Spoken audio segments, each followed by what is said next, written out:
Welcome to the Hot Young Designers Club podcast. I'm Rebecca Plum, your big sister. And I'm Sean Surha, your GBF. We're not that hot or that young, but we believe it's a state of mind that helps us build adaptable and profitable businesses. We rely on the support of our design besties to get through each day. So let's explore the emotional, practical, and humorous sides of being interior designers. Welcome to the club. Happy New Year, Sean. Happy New Year, Rebecca. It's 2023 up in here. 2023 and me? No? I think maybe that's my... We got our DNA test. Maybe that's going to be my motto for the year. 2023 and me. I can't believe it's 2023, actually, but... I can. I mean, I have to get to terms with it. So, hotties, we hope you enjoyed some holiday rest and revival. Some peace of mind. Maybe you deleted a bunch of junk mail. Maybe you got rid of a bunch of photos you didn't use in anticipation of the new year. Maybe you didn't get out of your jammies for days in a row. Watched a lot of shows. A lot of shows. Emily in Paris. Is that? Yeah. Is that again? How many more are they going to do? Yeah. Is it like Sex in the City? They're just going to do it forever until she's 60 years old. and just like that, and just like 60? That, Emily in Paris. Yeah. So here we are. I love. How do you feel about a new year? Like New Year, same me. New Year, same old shit. Yeah, like you're not. I mean, I can't imagine you're like a New Year resolution. I'm not a resi person. I'm not a. Oh my God, everything changed now. I'm definitely like a continuity, growth in incremental steps type of person. But I do love a clean break. And even if we weren't changing years, just the fact that like I did like a Christmas break makes me feel remotivated. Like I had a breather. And I think that's what's so exciting about the end of the year. Yeah, I love tabla rasa. Like just love like... Give me a reset, please. Yeah, like I love pushing the reset button. Even if it doesn't mean anything like really, but it does like emotion. Yeah. It's a state of mind thing to go, okay, but none of that matters anymore because that's last year. Yeah, we're starting over. Those are last year's bills. Yes. Those have been written off already. That's last year's money that was spent. Now. It's last year's projects. We don't need to think those about are last them year's anymore. Clients. Time to get on to the new year's clients. Yeah, I don't know. I mean, I'm not like a resolution person, but there are things that I like to track. Yeah, I have like a weird like numbers thing sometimes where I like to pay attention to like incremental growth or like track certain things. So yeah. I like it. I'm ready for the new start. I'm ready for a new year. I'm ready to see a lot of like the groundwork that went in 2022 coming out in 2023. I'm ready for everyone to like, this is our chance to get our shit together. Like there's always a chance to do that, but this is that time. There's like a bootstrapping energy out. Yeah, I'm ready. I'm going to grassroots this. Like I'm going to Bernie Sanders AOC this year. Like, yeah. Okay. Yeah. So yeah, what's going to happen? What's happening? We've got new January download available in our HYDC resources. We do. And I think it's like a good one to get motivated to get some more structure in your business, kind of like up level, get some help, stop doing things that don't bring you joy.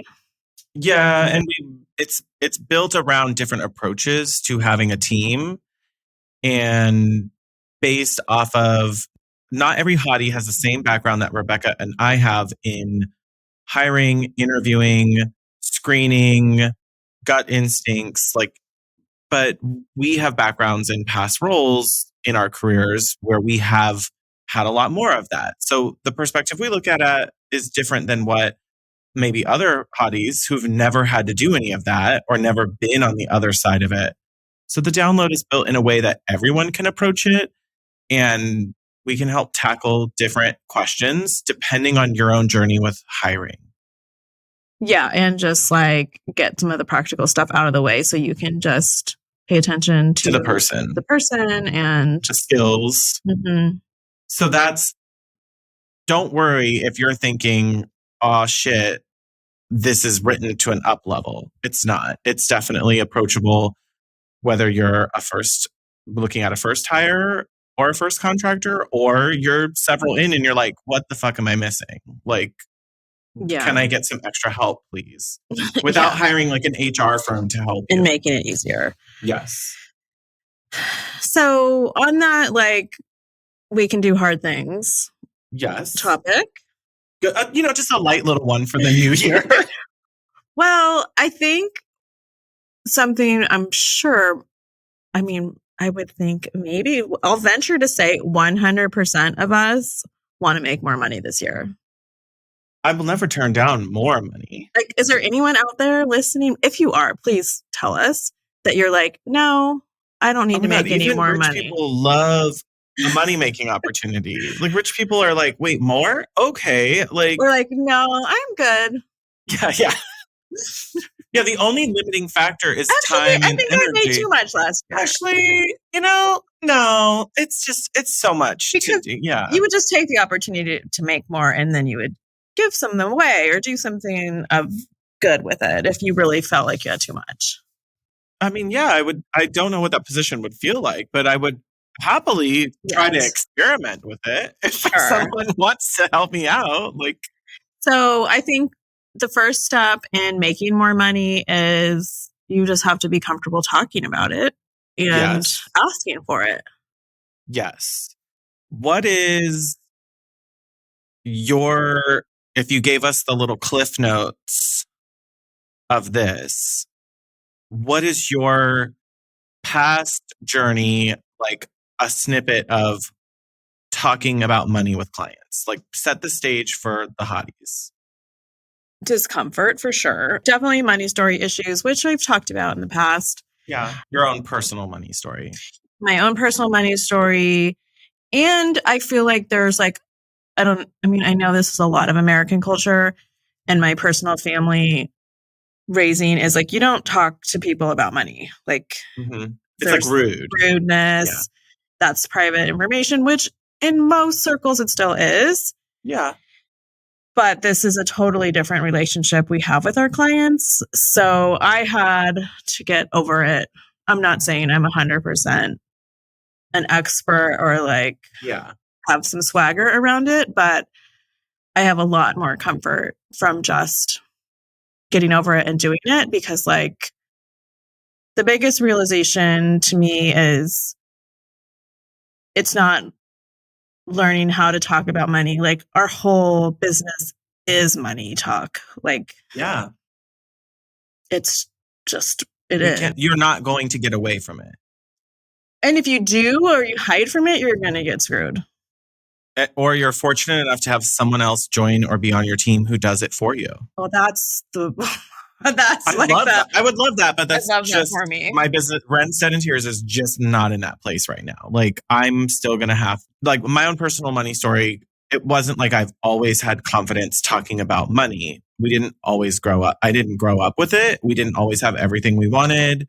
Like same environment where it's like we don't ask people that. It's also rude if we notice like someone got a nice gift. You wouldn't say like that must have been expensive. Like that was like just shut up. Like you don't talk about it. The change came working my banking career for 13 years, where it's like, no, this is literally the thing you have to talk about with people. Like, well, it's the actual product. That's the job money. Of being like a teller. As my first job was like literally having to ask people, like, talk to me about how your account became overdrawn because I might have a way to help you fix it or avoid it. And so that's awkward. It is awkward, but it's also like the product you're selling was money. Yeah. So where people like expect that we to have a very up. Transactional industry that we are in, but our end product isn't money. It's the service we provide or the furniture we sell. In connection with the money. But the money is very much tied to it. So it's easy, I guess, to try to like dodge and weave your way around it. Yes. But not recommended. No, not at all. Well, because it's going to come up, and if we lack or show lack of confidence in it, then our clients start to get worried too, and they feel like they need to take back over the conversation or the goals or the priority. And I think the more confidence that we can display around handling budget and investment conversations, the more like trust that we build with the client, that we do know how to help them with these decisions. And we do know where to splurge and where to save. And the quicker we get at being able to have these conversations without awkwardness or disclaimers, the faster the actual work of what we're trying to do comes. Like, we can get back to the sofa now. We can get back to the wallpaper now. We can get, Yeah, because we I move think past that's it. the thing is like if you're nervous talking about money, what you're not I'm okay. I'm not being accusatory, but what I wasn't really realizing is the client, that's what they're thinking about most likely. Oh, yeah. So Even if they're not saying it. it's the elephant in the room that becomes huge and awkward if Uh-huh. no one acknowledges it. It's the phrase is there because that means that's really awkward that no one's talking about this and it's Yeah, like sitting we're there in the designing my corner. whole house, but we haven't talked about my budget yet. Right. Like, when are we going to do that? I guess we're just making assumptions that we're all on the same page and the client is going to be right. Like whatever their assumptions are the ones that are Yeah, going to like happen. I thought we were spending 40,000 on this bathroom. That must be what we're spending. And then That's all I'm spending. meanwhile, I'm imagining $100,000 remodel or something. Like, Yes. yeah, we have to get aligned. Whatever the client decides they're spending is what they're spending. I mean, we can sell and guide and do a lot of things, but ultimately they make the decision. Yeah. So we need to find that write the check information out early. And it's also, my discovery is the earlier we start that in our entire process, the better. Okay. So I have thoughts about that. Okay.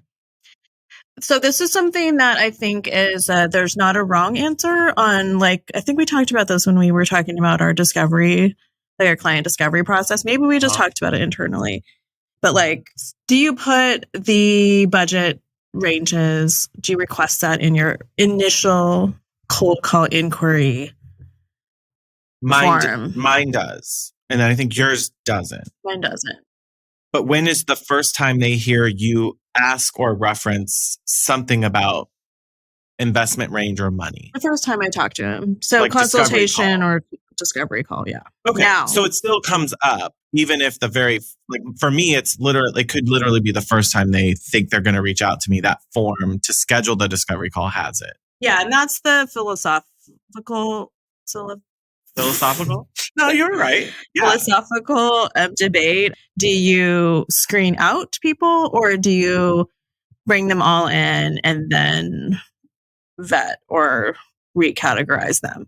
Yeah, because you're starting the filtering one step later than what I am. Right. And that's also because I have services that may fit more price ranges. Yeah. And I purposely, God, we'd have to go back a lot of episodes, but like there are purposeful discussions in our episodes where I talk about wanting to screen that because I want to start higher. So it's not like one is right or one is wrong. I purposely built mine to have fewer consultations, fewer designer on call, fewer virtual stuff. Like it just doesn't get the juices flowing for me. Yeah. Like, and I think you and many other designers have told us they really get enjoyment out of that. And they like the faster gratification of that compared to full service or remodeling. I do. And the more that I think about it and do it, the more I realize it's also a way for me to be accessible to my community. Yeah. Like I have pretty large following in my city. I know a lot of people in my city, and it's a way for me not to just say no to like, because they're not going to hire. They can't or won't be able to hire you for full service. Most people can't. Yes. But they want help and you can provide it. And they want a little bit of access or like feeling like they're getting some razzle dazzle. A little fun clam, a little soft shoe. A little jazz hands. Rebecca's new jazz tap trio. Follow me on TikTok for all of my dance moves. Just kidding. Like, you'll never see. So I don't know. I don't think there's right or I don't think wrong. there's I right or think the wrong. difference is like, What do you when enjoy? do you want to have that conversation if you're trying to get to a certain client? Yeah. So something that I've definitely had to like get practice doing is having that conversation at the jump.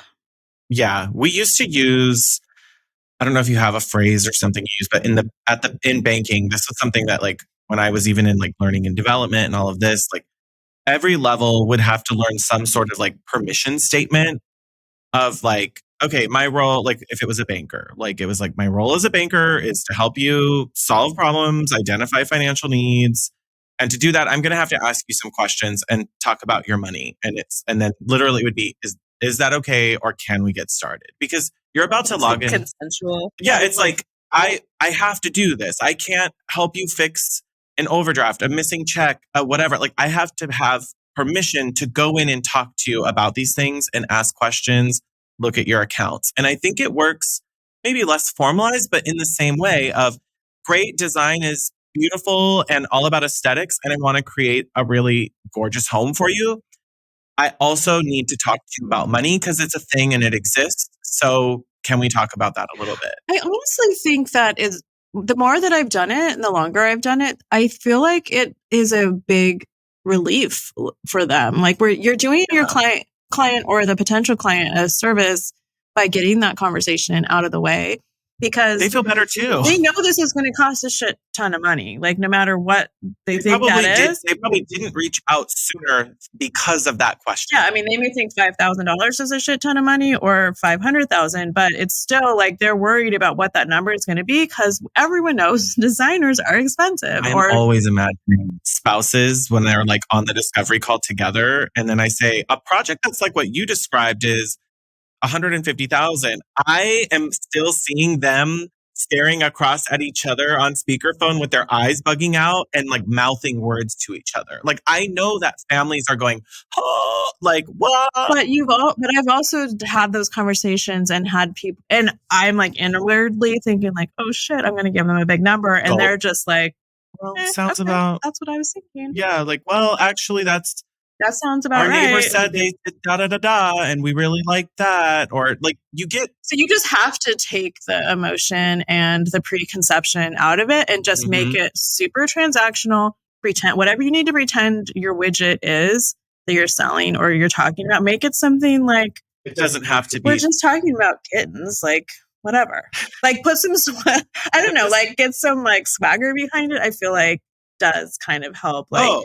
This is what fake it till you make. This is what big girls do. Like we just talk about it like it's not a big deal and it's very matter of fact.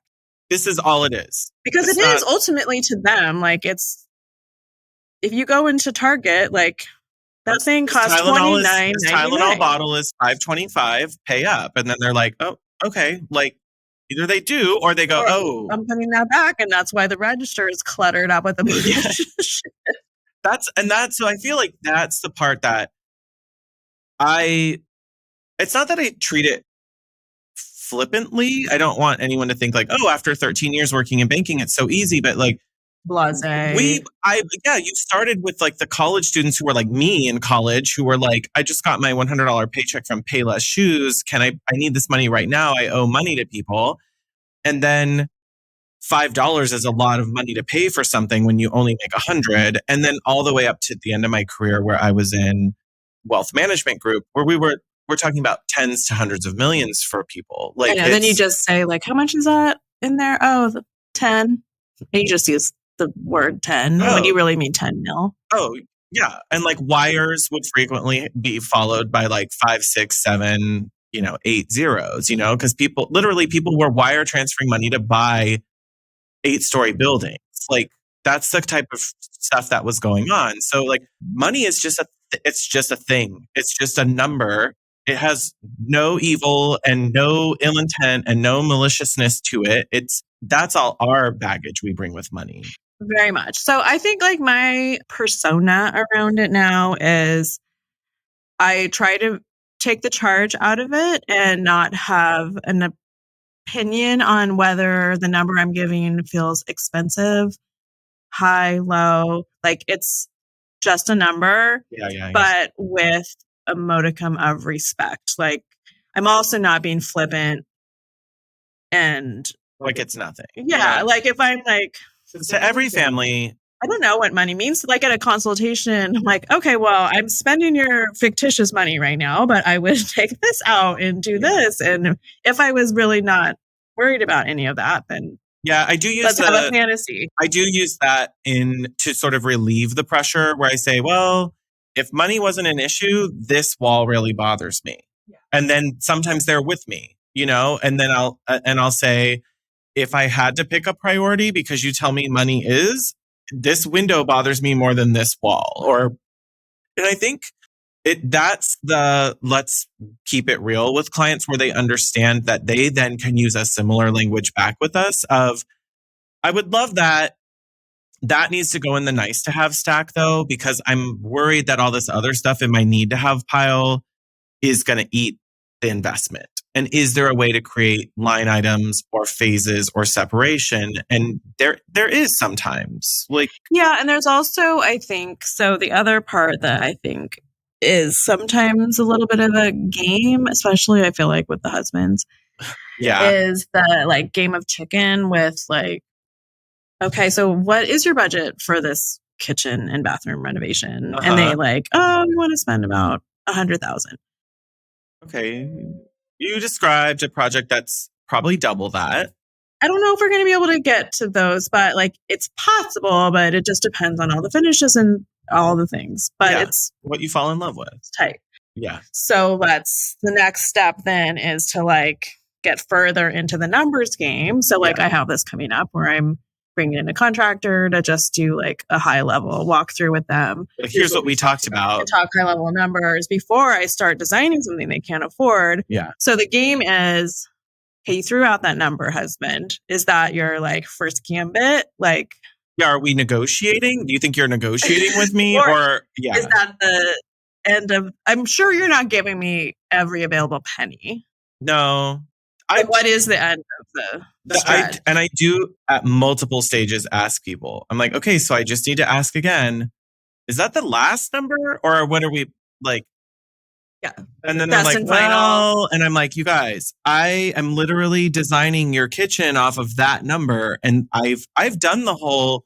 And you don't like it because it's missing. I've done the whole $40,000. This design concept I'm showing you is us not touching your windows, the walls, the locations of structural stuff. Like floors. I've literally done that concept because people gave me a number and I said, if that is it, I will need to stay within these constraints and I'm going to design your new kitchen and dining room around that. And they see that concept and they go, this doesn't solve all of our problems. And I said, yes, because you gave me a budget that does not allow for those things to happen.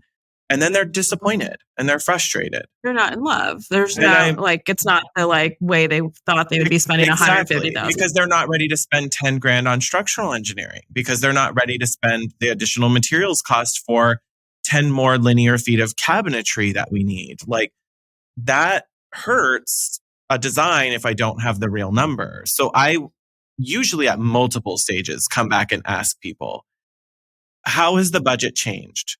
What else, what other constrictions are there? Is this the end of the line? Even if the answer is still going to be no, or there are no changes, I keep bringing it up because I think they see stuff they want and they don't see it. So do you ever do that in a visual format? Because I feel like there's a lot of parties who would hear, okay, I could do more if I had more budget, but they don't really know if that's going to be actually valuable versus if you had shown like, okay, here's the like supersized version with the pantry because we moved this wall. Like a multiple concept? Yeah, because now, and I don't have a firm number on that, but I would guess like I would expect for it to be another 25. I do. So I know every designer is different, right? But like I've heard from designers who are like, well, I only show my like best and final concept. I only ever show them the dream concept. I don't have that rapport with my clients where I come in and I say, you you told me this is what you wanted to spend, and now I've designed you $1 million home. Like, I'm sorry. $1 million kitchen. That to me feels irresponsible. To me, it feels irresponsible. Because you didn't give them what they asked for at all. Right. And I'm setting myself up for a fight about my design fees. So I feel like there's a limit, there's a margin you can push within where someone says, I have $150,000 to spend on this kitchen. And if I maybe have some upgrade options that are in my, this would be gorgeous option, there's a margin I think you can play within. I don't think there's a set number for that. Especially if they're getting charged by the hour for your like fantasy expedition. Like that feels like I'm going to have to backtrack hours where someone says, I literally told you that's the cap of our budget. And I actually meant that. Yeah, now I'm pissed. And now I'm angry because you spent forever designing a $300,000 kitchen and I can't do any of that. And so it's great, but what a waste of my money.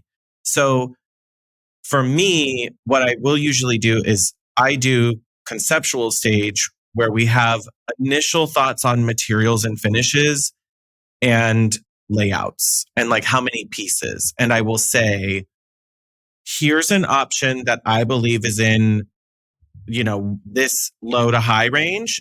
Here's another concept that this is going to be in this to this range, conceivably. I'm not asking you just what you like and to point out materials and say, yeah, I like that idea. You also need to be aligned with that budget point that goes with it. Because you said you wanted to explore options, or you told me you wanted to see what the best layout could be. Or the different functionality and use they wanted, but it doesn't fit in their current more footprint. Storage or whatever it is. Yeah.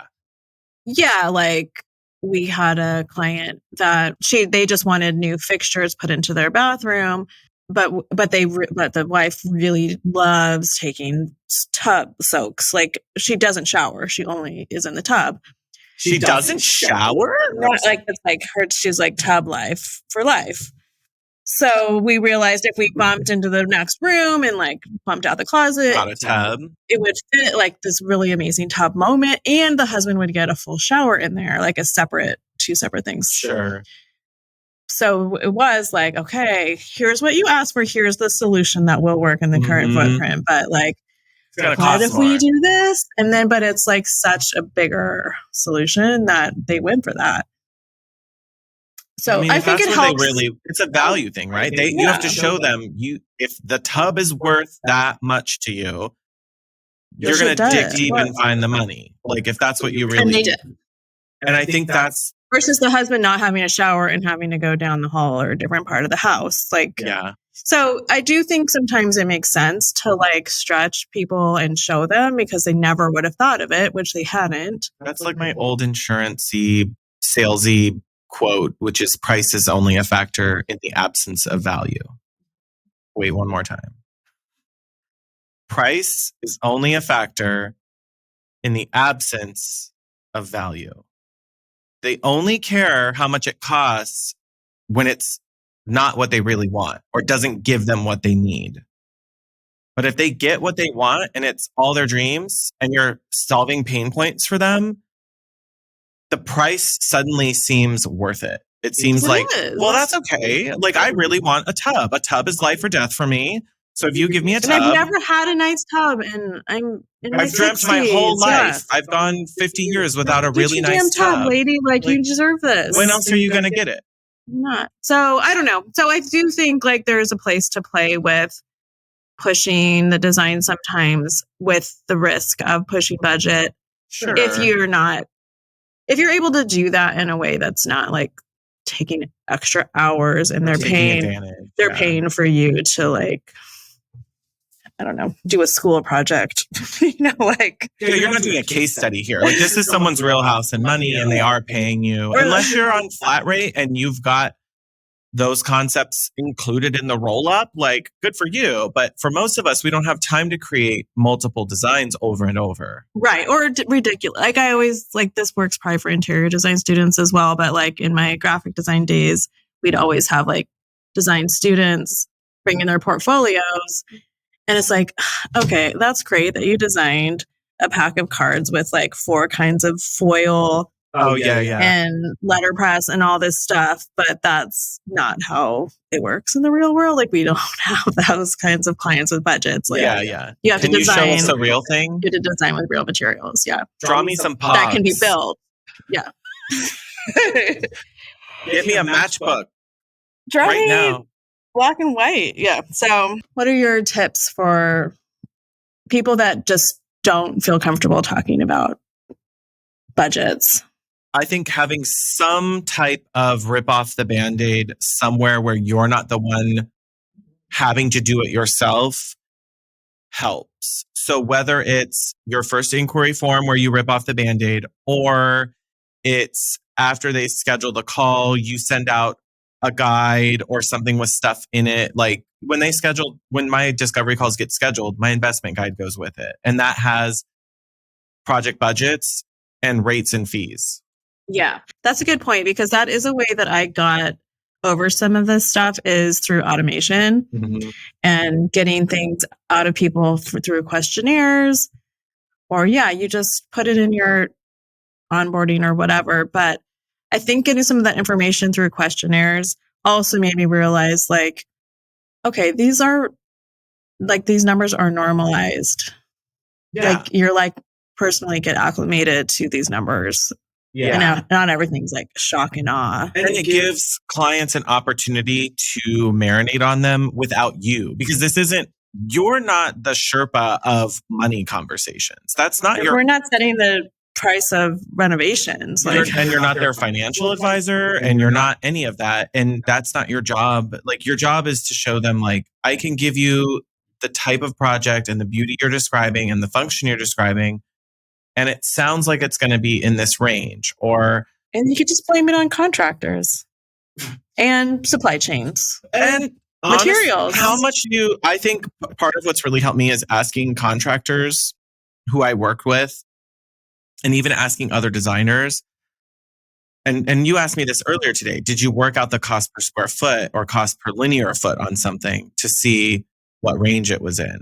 And I think we should be doing that. Like cabinetry, because it's changing so much. But I do think like cabinetry, if you're doing a kitchen, is obviously like the biggest expense with appliances. And is there a shorthand? Like, I had a contractor once that had a linear foot that he could just rattle off. Yeah. And I think a lot of that's regional and also quality driven. So you got to, as a designer, it's our job to do the research to know stuff like that. And you can do regional research. Like, there are literally Googleable things that will help you feel more confident, where you're like, my big thing is, it's not my number. I'm not getting this number up. Yeah. I'm not telling you that I'm creating the cost of that cabinet. That is what they cost. That is what the average remodels are. That is how much the average consumer spends. That, I think, the more that we remove ourselves from it personally, then we didn't make up that number. It's great if we can talk about averages or past projects, or that portfolio project you see of mine was a $130,000 kitchen. I think that's great to be able to say, because then it's not you doing it. But there is like some combination of that with your own firm's minimum standards and like what you recommend and why, and standing behind it. I think that's your investment guide. But also just your education, like why will you only do this type of cabinetry and this type of plumbing fixture or finish or whatever it is. Certain tiles or something. Yeah. And which does drive the cost up for the client. Like, we're not making that money. It's not like in our pockets, but it's our minimum recommendation. Yeah. Which can make us more expensive. Aesthetic for what we will produce. It's like, I'm sorry, I'm not putting the $1 a square foot floor tile in your house. Like, it's aesthetically not going to be what I want, functionally not. And it's not going to read as expensive as the tub you want to put on top of it or the sinks you want. Like, and that's just a no for me. That's just what it is. And I think the more we can get to this is what it is. I'm not telling you this to feel bad. This is what it is, and this is what I work with. Yeah. Like, deciding that level, because that is where the bougie designer ideal kind of comes into play. And like your Heidi right on, Collier like, is not doing a $25,000 bathroom. yeah, and she's Like, not a bougie designer. I mean, she is, but not in a bad way. yeah. She just has like a level of craftsmanship that she will only work with because she can. No project She should set her standard at that high. no project should regress. Like, if anything, we should always be maintaining or leveling up. And I think for any designer, you need to say, what's my minimum I can do? And like, I guess I just mean when it comes to like construction and materials, like what's your baseline and where do you start talking about your pricing or the pricing of the projects you work on?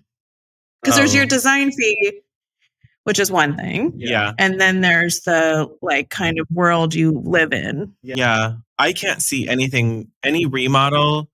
We can't really even talk about it unless it's north of 100,000 minimum. Like, I know every part of the country is different, but I think for where you are and where I am, like, how? I can't get a kitchen done for less than 100 around here anymore. And I can't get, the other part is I can't get contractors That's based to pay. On the contractors you want I to work can't with get too. contractors to pay attention to jobs around here because there's so many big jobs happening. I can't get them to pay attention to a master bathroom that's tiny or See, like but you is could, less. so that's my point is you could if you were willing to work with contractors that had. If I could work with a guy who does tile instead of a tile mason, if I could, like, those or are the bad types quality, like you're just not going to. or they're shitty people. Yeah. Like, I don't want to do the let me just come in and bang it out, and I got a guy who can do demo, and I got a he's guy who can technically like do a electrical, handyman. and it's like, no, I as Renstead Interiors cannot be involved with that job where you're probably going to have tiles popping off the wall in a few years. Like, I can't have that.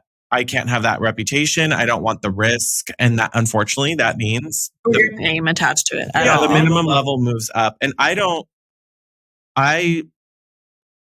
feel as bad about that anymore as I used to. And even in like past episodes, going back to 2020, I had a lot of deliberation and like trepidation about that. And the last couple of years has really broke me down. Like, the emotion is gone now. It's this is an average cost per square foot that's average and normal for our area.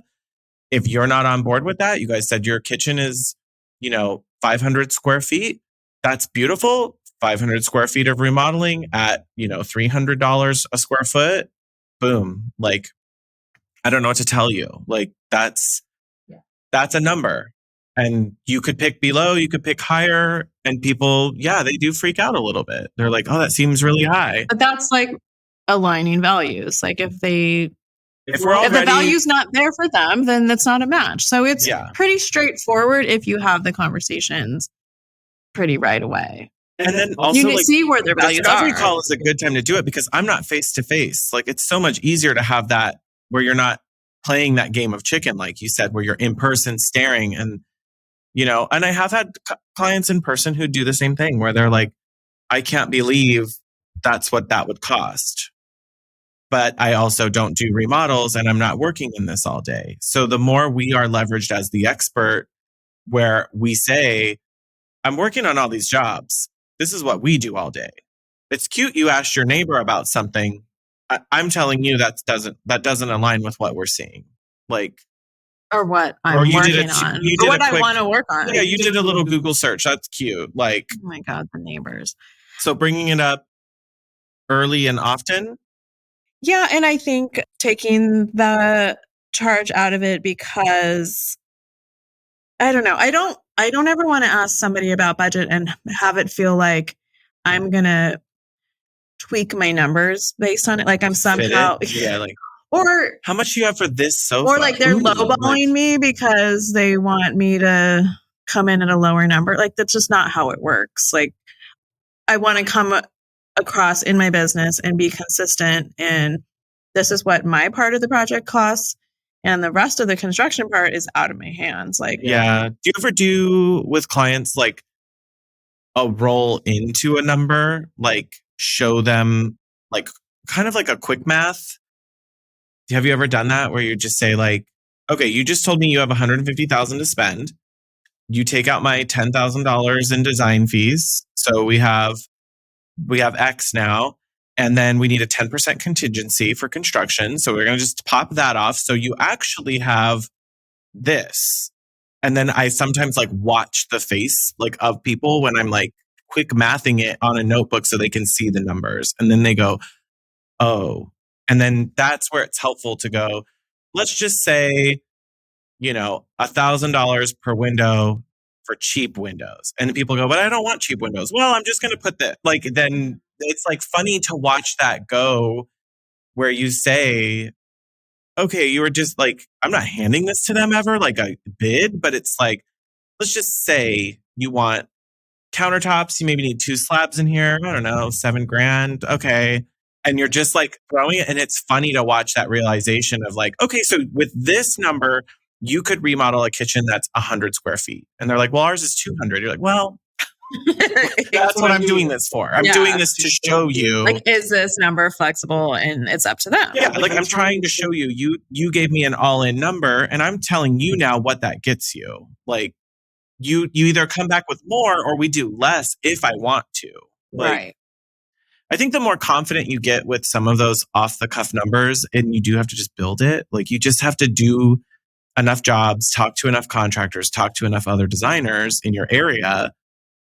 Yeah, I know the other thing I was going to mention. So if you're not talking about a construction project and it's more just decor and design of existing spaces, this happens to me a lot. I just had this call actually last week where I asked what was, because they rattled off like a lot of different rooms that needed some zhuzh or like complete like rethinking. Yeah. So I'm like, what kind of budget range are you thinking for this? And they're like, we don't know. We don't know what this all costs. We've never done this before. Yeah. And I hadn't done a consultation yet. So I didn't know like exactly what I thought they would need. So that's where the decorating budget guide. Thank you. I took it. I'm like, you know what? Available in our resources. Why don't you guys I'm going to send you a calculator. I'm going to send you your own copy. And do what you want. Do what you want. You guys fill it out together and kind of start seeing where these numbers end up. And then you give me the number. And when we do our consult, you'll have something. Know. Yeah. Because by then they can self-select out, oh, that's added up way more than we want. But so, because I said, like, maybe we just focus on one room so you have like a finished moment. And one of them said, oh, yeah, I live for a before and after. I'm like, okay, well, you're not going to get that unless you completely complete one room. I can't 10% 10 rooms, but I can 100% one for you. Well, I can 10% 10 rooms, but it's not going to give you a before and after. You're not going to have the ooh la la fantasy. You're barely going to notice it. Yeah, you want me to 50-50 2 rooms? You're still not going to have the ooh la la. So we can do 100 in one room and then maybe like 20, 30 in a few others just to get you more functional, but I'm not going to necessarily count that as if I'm reworking like a primary bedroom 100%, and you want me to throw on $10,000 more and some lights, and I can make my markup, I'm not going to say no. Like, oh, you want a rug in the living room? Like, I will do do you want fries with that? Or you want me to update the bedding in your guest room while we're ordering the bedding for your primary bedroom? Totally. Come talk to Papa. And like, they're going to be happy because they got their full Happy Meal. Yeah. They got the 100. Yeah. But I still get some cross-sell opportunity with the little ancillary budget that they have. That budget calculator, it just is lets them like click, click, click, click, click, and gives them a tabulation at the end that they're like, do I like that number? Do I not? Let me back some things out. Or like, let's practice it if we do everything. 2 other smaller rooms, or like, I like that because it is dynamic. Like they really do get to work with it. And so that's me. Those are like, for me, those are all in the entry level steps of projects. Before I haven't had a consultation with them. I shot that off to them. They'll probably do it over. And then you go to the consultant. Hopefully they've got some real shit that you can do. Yeah. And it gave them like some homework and not just looking at me like, you don't know what it costs. Because they don't. Like, and you avoid the awkwardness of being there while they do it. Like if you brought a paper version or something, it's just like, ew, I don't want to stand here while you guys. And I don't want you to like give me some like pumped up number because you want to look cool. I don't know. Or not be embarrassed. Yeah. Or they're aiming low because they're so freaked out because they never thought that a buffet cabinet could cost so much. Like, I don't want to deal with the shock in person. And I love them doing it on their own because they're like, wait, what? A buffet cabinet? $4,000? And then they Google it.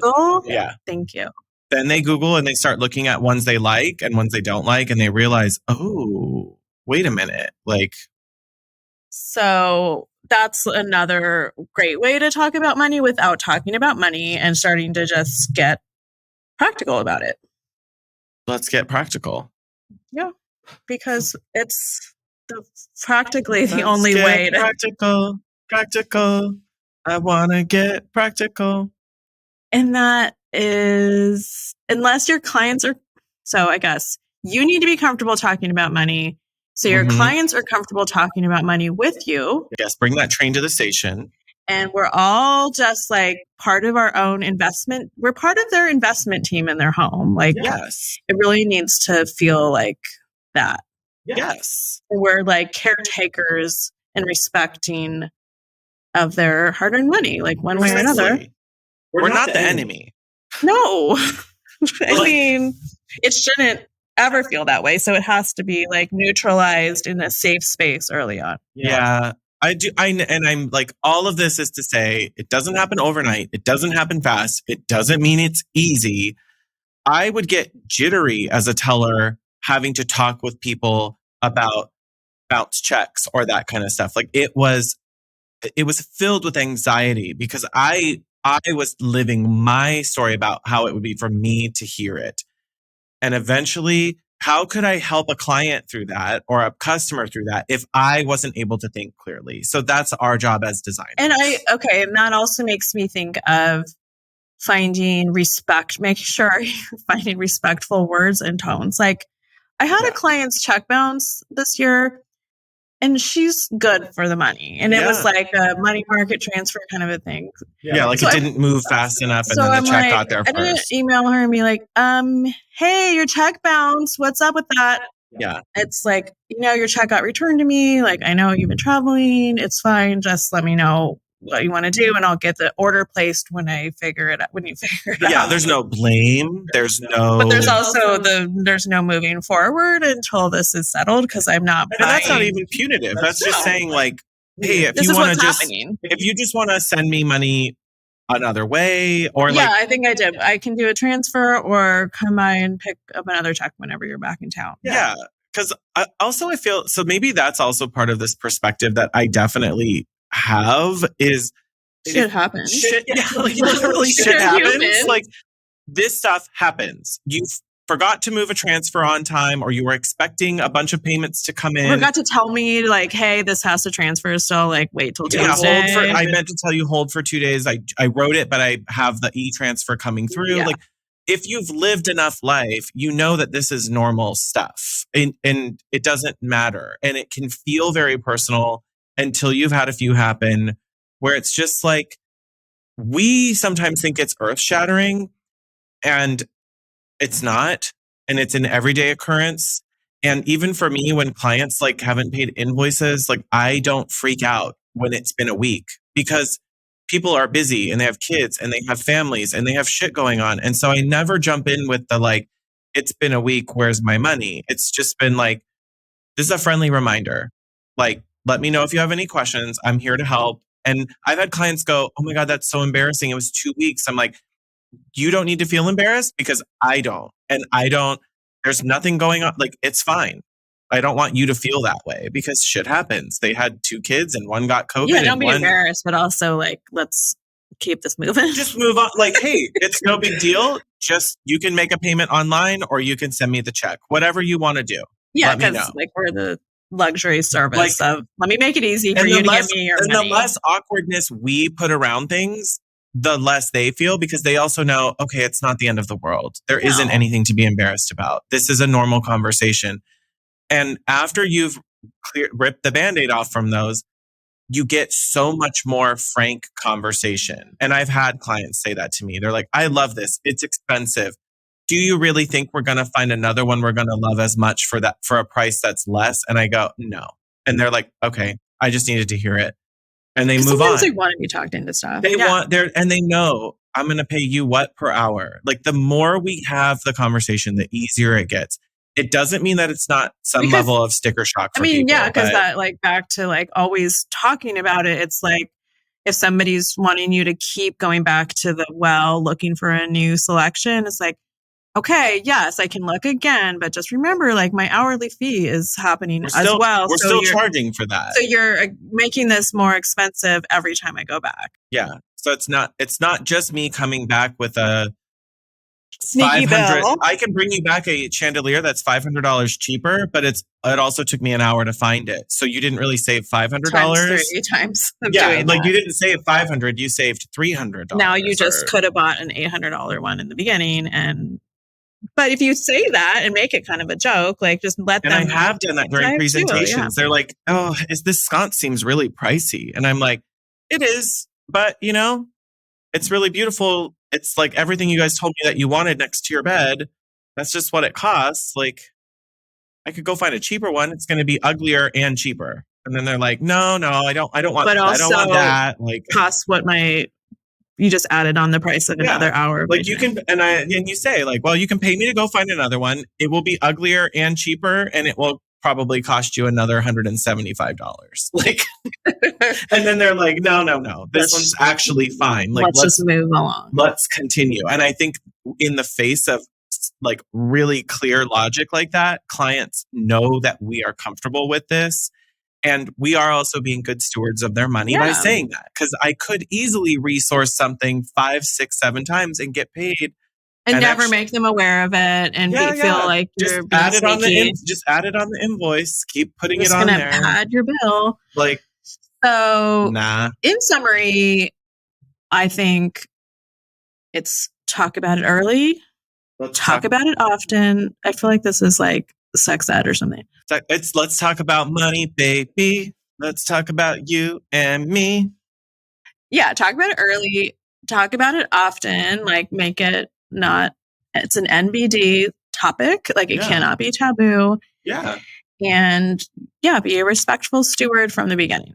I'm 100%. Designers got to do it. It's part of the job. It's part of selling. It's part of maintaining our business. And maintaining trust and getting trust, which also converts early. Like if you have their trust from the beginning, then they know they're in good hands. They're going to say yes more and not be nervous Nellies that you don't know what you're doing. You'll probably have a few you fuck up and it's fine. Like you'll keep going. You'll get knocked down. You'll get back up again. Like Chumbawamba? Yeah, just exactly. It's a song episode, y'all. Like apparently we've got radio on the mind. But yeah, you get knocked down, you get up again. Tub thumpa? You just do another one. The next client, you're gonna say, well, we'll try another pitch one more time. Like I feel like that's every project. You gotta do them a lot until you get really good at it. That's how it is. And when in doubt, just like adopt a new personality. Pretend you're somebody else. like Deb on Flipping Out, where it was really Jenny, and she's like, pretend you're Portia. Oh God, that's not expensive. That's some high-end designers. This is a beautiful chandelier, Portia. Oh God, but she's not worried about money. So just buy it, Portia. Oh yeah. Oh, it's beautiful. Oh my God. That was Frozen. That wasn't White Lotus. Anyway, designers, let's just do it. It's money. You got it. It's easy.